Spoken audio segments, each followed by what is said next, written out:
ma couverture, j'ai construit une cabane et je vais dormir dedans. Alors, bonne nuit. Bon bah non, juste avant de me coucher, pour ceux qui se demandent comment on fait une cabane avec une couverture, bah il faut s'allonger et tu mets la couverture sur ta tête.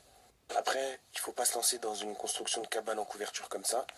Moi, je fais partie des champions d'Île-de-France, donc j'ai un certain niveau.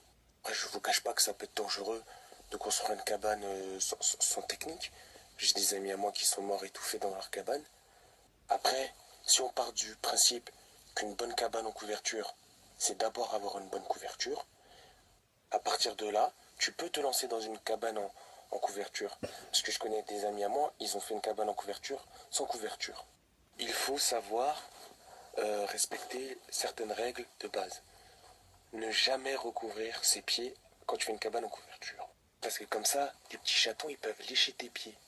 Genre, tu dors comme ça, après, il y a des chatons, ils viennent, ils lèchent tes pieds, tu fais oh, hé, petit chaton. Après, les chatons, ils deviennent tes amis. Et peut-être que des fois, t'as même des libellules. Elles se posent sur tes pieds. C'est marrant.